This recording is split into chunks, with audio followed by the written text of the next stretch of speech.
Wangsit mempersembahkan. Saya atas nama Sayyidul Mudakari bin Abdurrahman Al-Fasi Al-Bushashi, cucu daripada Tengku Cik di Pasi dan cucu daripada Mursyid Abadi Tarekat Syartariyah, yaitu As-Sayyid Ahmad Al-Bushashi Al-Husaini, ingin menanggapi persoalan nasab para habaib dalam kapasitas saya sebagai hamba yang dikaruniai sedikit sekali ilmu oleh Allah Subhanahu wa taala dan teramat lemah dari segala hal.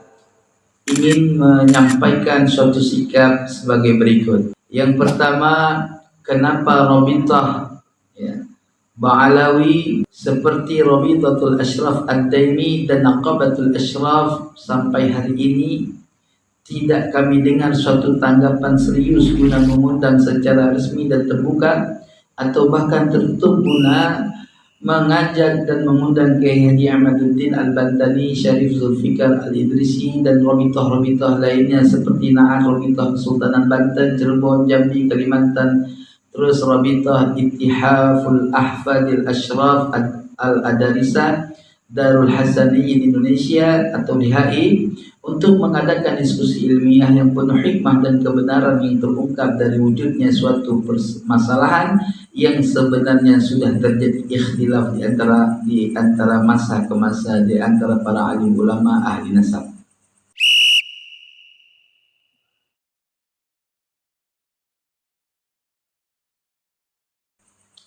Yang kedua, akhina fillah yang dirahmati oleh Allah, statement daripada Kiai Haji Ahmaduddin Al-Bantani dan Syarif Zulfikar dan statement lainnya yang memang lagi viral saat ini tidak bisa dikatakan atau dianggap sebagai suatu fitnah terhadap Bani Ba'alawi yang sampai hari ini kaum Ba'alawi atau yang dipanggil dengan istilah Habib, mereka sampai saat ini tetap meyakini bahwa mereka itu adalah sebagai zuriat Rasulullah SAW. Namun perlu diketahui keyakinan seperti itu sah-sah saja. Kenapa? Karena mereka berkiblat kepada data keluarga mereka masing-masing berdasarkan hasil isbat nasab yang dikeluarkan oleh nakib mereka yang ada di Indonesia khususnya.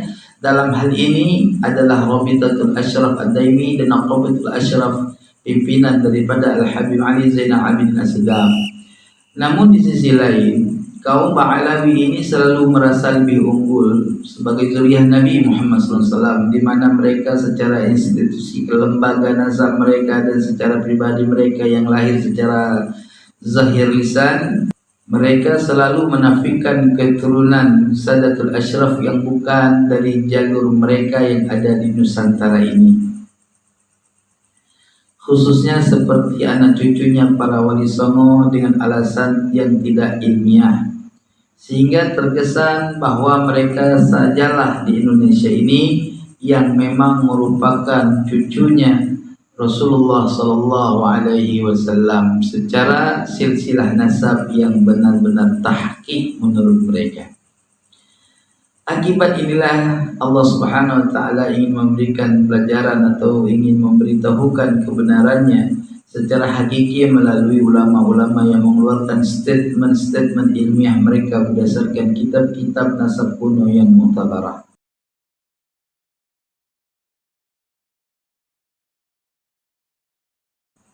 Yang ketiga, akhina fillah yang dirahmati oleh Allah, jika kaum Ba'alawi merasa mereka saja yang memiliki jalur nasab yang kuat dan terpelihara kebenarannya sampai kepada Rasulullah SAW, kenapa institusi resmi mereka tidak berani membantah statement Kiai Haji Ahmaduddin dan kawan-kawan secara kaidah syar'i, sebagaimana kaidah syar'i yang Allah Subhanahu wa taala berfirman, wajadilhum billati hiya ahsan. Berdiskusilah kamu dengan mereka dengan tata cara diskusi yang terbaik.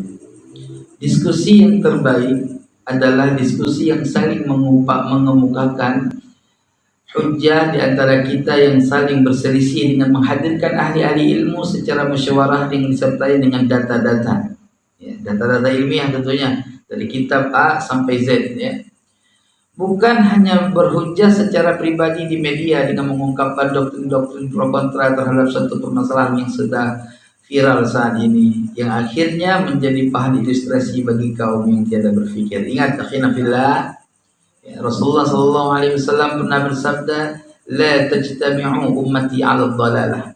Umatku tidak akan pernah berhimpun terhadap perkara yang sesat, atau tidak akan pernah berijma, ya, kepada perkara yang sesat, salah atau keliru. Maka akhina fillah yang dirahmati oleh Allah Subhanahu wa taala. Yang keempat, jadi institusi lembaga Nasab Ba'alawi kok terkesan gak berani ya mengadakan diskusi ilmiah. Terlepas adanya sangkaan kalau para ahli nasab atau ahli isbat nasab lembaga Nasab Ba'alawi tidak memiliki kemampuan ilmu nasab secara mumpuni, atau memang boleh jadi takut terbongkar kelemahan isbat nasab mereka atau apapun ceritanya, wallahu a'lam, ya.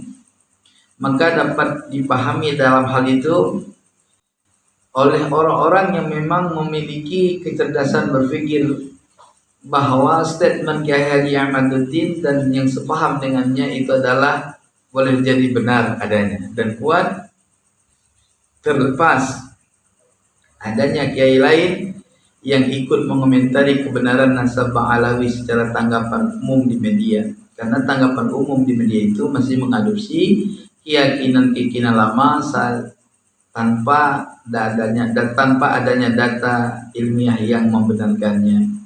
Jadi kalau Bani Ba'alawi merasa mempunyai data, kenapa kok tidak berani mengajak diskusi secara terbuka sih? Ini menjadi pertanyaan kami, benar-benar pernyataan kami.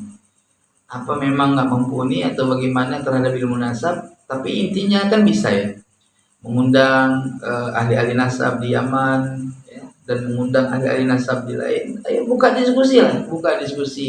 Karena saya tahu sebenarnya ini ada satu kebenaran, tetapi kebenaran terus dibongkar. Apa ini kebenaran palsu? Apa kebenaran yang benar? Ya, kalau nggak dibongkar dengan diskusi, apa boleh dikata? Ingat, persoalan akan muncul di kemudian hari. Akhirnya fillah yang rahmati oleh Allah. Yang kelima daripada statement saya atau pernyataan saya untuk Kiai Haji Ahmaduddin dan yang sefaham dengan beliau, ingat, lanjutkanlah usaha dakwahmu untuk membongkar kebenaran nasab Nabi Muhammad SAW yang mulia ini, agar tidak diambil manfaat bagi mereka yang sudah meyakini dirinya sebagai anak cucu baginda Nabi Muhammad SAW. Namun di sisi lain, Bapak Kiai Haji Ahmaduddin, jika antum Bapak Kiai Haji Ahmaduddin dan yang sepaham dengannya menyatakan bahwa Nasab Ba'alawi itu tidak tercatat di dalam kitab-kitab induk nasab yang kuno, ya, di antaranya seperti kitab Asy-Syajaratul Mubarakah, Al-Asili, Tahzibul Ansab, Al-Majdi, Umdatul Talibin, yang konon kitab-kitab tersebut berada di abad ke-4 Hijri sampai ke-8 Hijriah. Namun di sisi lain dapat antum semua simpulkan bahwa Ba'alawi itu bukan Zuriharazun, karena Sayyidina Ubaidillah itu tidak termaktub di dalam kitab induk tersebut. Lalu bagaimana jika di dalam kitab yang berada di abad ke-3 Hijri itu menuliskan secara detail bahwa Sayyidina Ubaidillah itu benar anaknya Sayyidina Ahmad bin Isa Al-Abah Al-Nafat atau Al-Muhajir bin Muhammad Al-Naqib bin Ali Al-Uraidi bin Imam Ja'far As-Sadiq bin Imam Muhammad Al-Bagir bin Imam Ali Zainal Abidin bin Imam Husain Al-Syahid bin Imam Ali radhiyallahu ta'ala wa Fatimah binti Rasulullah sallallahu alaihi wasallam. Bagaimana ya tanggapan antum yang mulia Kiai Haji Ahmaduddin dan yang sepaham dengan antum yang mulia? Adapun bukti kitabnya tersebut yang ada di abad ke-3 Hijriah, ya, insyaallah saya akan memberikan kitab tersebut pada season kalau memang Rabitah Ba'alawi mengadakan diskusi, ya, saya akan bawa kitab itu. Mungkin Rabitah Ba'alawi juga punya kitab itu. Ya, ini mohon ditanggapi dan insyaallah saya mohon kepada Rabitah Ba'alawi, Rabithah Ad-Daimi, Naqabatul Ashraf, ya, Habib Ali Zainal Abidin, untuk mengundang kita semua, ya, wabil khusus Maktab Ittihaful Ahfadil Ashraf, atau yang dikenal dengan Maktab Al-Ittihab. Ya, undanglah, insyaallah saya mewakili dari mereka juga bersama-sama Munsif ikut hadir dalam hal ini. Ini semangat penting sekali.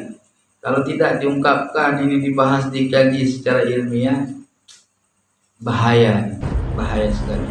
Buat apa itu buku-buku yang dikeluarkan oleh Rabithah beredar di jalan-jalan, dipegang oleh orang-orang, sedangkan yang menetapkan nasab, yang isbat kita ini ahlul bait Nabi, ditentang, diajak diskusi tidak berani.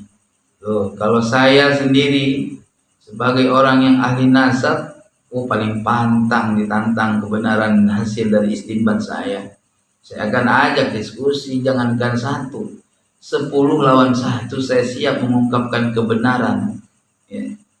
Jangan dia doktrin orang-orang dari sejak zaman dulu, keturunan Nabi, ahlul bait Nabi difitnah. Ini bukan masalah fitnah, ini permasalahannya, ya, membuktikan data benar. Kalau memang zuriat Rasul, ya harus kita akui.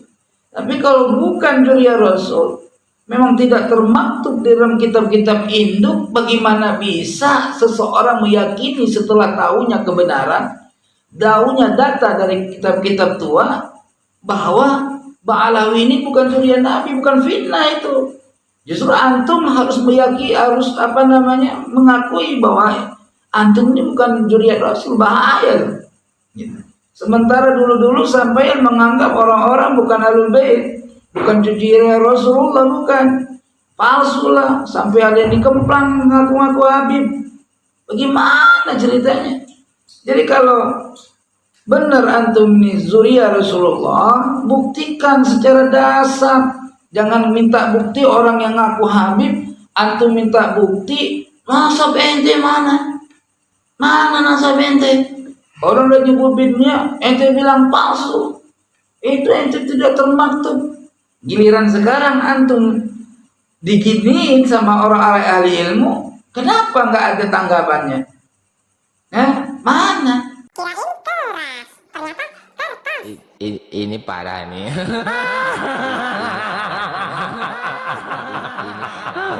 Tenang. Percuma buku-buku nasab ditenteng kemana-mana, mengidentifikasi bahwa antum asli. Ternyata Allah buka bahwa ini bisa jadi bukan asli. Ya, maka coba saya ingin tahu, ya, keberanian dan keyakinan ilmu yang dimiliki oleh ahli-ahli nasab Rabithah Daimi dan Naqabatul Ashraf. Buktikan hari ini. Ini saatnya membuktikan kebenaran. Kalau antum punya data, insya Allah lindungi. Ya. Yang pertanyaannya harus dijawab. Pertanyaan Kiai Imaduddin yang harus dijawab. Apa pertanyaannya? Kok bisa ditemukan data abad 9-10 Hijri menyatakan Sayyidina Ubaidillah itu anaknya Sayyidina Ahmad bin Isa al-Muhajir, sedangkan dari abad-abad yang lampau yang lebih tua dari mulai ketiga Hijriah, abad ketiga, 4, 5, dan 6, itu tidak ada sama sekali yang menyebutkan Ubaidillah. Terus siapa referensi yang menyatakan Ubaidillah atau Abdullah ini anaknya Sayyidina Ahmad bin Isa al-Muhajir? Itu yang pertama. Yang kedua, ada statement menyatakan bahwa Sayyidina Ahmad bin Isa al-Muhajir itu hijrah ke Hadramaut. Ya. Ternyata ini juga ada satu informasi lain yang menyatakan bahwa Sayyidina Ahmad bin Isa al-Muhajir tidak pernah hijrah ke Hadramaut. gitu. Karena coba perhatikan kewafatan dan sejarah-sejarah dari kitab-kitab lain. Artinya tuan-tuan yang rahmat dari Allah, apapun ceritanya, diskusi harus ada ini. Maka teman-teman, kepada yang awam-awam sekalian, pancing, tolong dipancing-pancing tuh, ya, supaya Robita Al-Alawi atau Robita Ad-Daimi, Naqabatul Asyraf, pimpinan Habib Ali Zainal Abidin, untuk mengundang semua orang-orang itu untuk menguji diskusi nasab, ya. Kalau enggak, bahaya ini. Ini bahaya. Terus saya minta tolong kepada antum-antum semua yang merasa paham ilmu nasab, ya, jangan membahas nasab di media. Gak ada guna. Itu ngomong sendiri namanya. Saya juga bisa kalau timbang bahas nasab ngomong dewek di media, nggak ada yang bantah. Ya. Tapi kalau bisa ada yang bantah dong. Makanya nggak ada yang diskusi. Gitu. Kayak Dimat cuman memberikan satu wacana dengan gaya dia, dengan membantah antum tuh nggak terdapat daripada nasab kuno dulu, ya kan, tidak terdapat. Jadi jangan merasa informasi seperti ini merasa minder, ya, merasa umat ini atau kiai ini bahlul, menghasut, menfitnah, menuduh kita bukan zuriat Nabi, itu bahlul. Enggak, ini bukan nuduh, ingin memberikan satu bukti bahwa antum, ya, melalui statement Kiai Imaduddin nggak ada nama Ubaidillah itu nggak ada. Jadi atas dasar apa antum meyakini antum zuriat Rasul? Terus jangan bawa-bawa Kiai Hasyim Asy'ari, Syekhuna Khalil Bangkalan, atau kiai-kiai lain di masa lampau. Karena masa itu nggak sibuk orang itu membahas masalah nasab. Orang udah ngaku Habib, ya udah selesai, antum Habib. Nasabnya apa? Udah bin ini udah selesai. Ya. Tapi hari ini, ya, kita perlu mengkaji kebenaran nasab Alawi. Apakah itu benar daripada Rasulullah atau hanya sejarah fata morgana? Maka tidak akan mungkin tercapai kebenaran itu tanpa adanya forum diskusi akbar. Nah, insya Allah, ya, dengan diskusi akbar, ya, akan terbongkar semua rahasia. Kiai Imaduddin kah yang salah? Antum kah yang sebenarnya nggak terjelas datanya? Nanti bisa kita musyawarahkan dengan mempergunakan kaidah-kaidah fikih. Ya. Idza ta'arada al-isbat wa nafyu fal musbit muqaddam, kan bisa. Apabila selisih ada yang menetapkan dengan menafikan, maka yang menetapkan itu bisa didahulukan. Itu bisa. Tapi harus ada forum diskusi dulu. Bagaimana syarat-syarat itu terjadi? Maka tuan-tuan yang dirahmati oleh Allah, ya, saya mohon kepada teman-teman yang masih awam dalam hal ini, jangan terpancing untuk hal-hal yang tidak baik. Memusuhi Kiai Imaduddin itu ulama, ya, bukan kebencian dia menyampaikan demikian, tapi karena beliau terbongkar yang dulunya dia mahabbah muhibbin, ya, ternyata salah, kok gak ada, kan kayak orang terkejut. Ya, saya juga sama, dulunya saya paham Sayyid Ba'alawi itu adalah zuriyah Rasul, ya, tapi saya kan gak mengkaji. Terbaik saya buka kitab-kitab, ternyata memang tidak termaktub satu kitab pun, ya, tidak menulis bahwa Sayyidina Ahmad bin Isa Al-Muhajir memiliki anak yang bernama Ubaidillah. Yang ada kitab-kitab yang menjadikan referensi, ya kitab-kitab kemarin yang jauh berbeda dari masa-masa sebelumnya. Ya, ini kan harus dipertanyakan kebenarannya. Dari mana data yang kitab-kitab ini menerangkan bahwa dia mempunyai anak yang namanya Ubaidillah, gitu loh. Kan sebatas itu bukan kebencian, bukan fitnah, tapi ingin menyampaikan kebenaran. Jangan sampai kebenaran dianggap fitnah, ini bahaya lagi. Ya.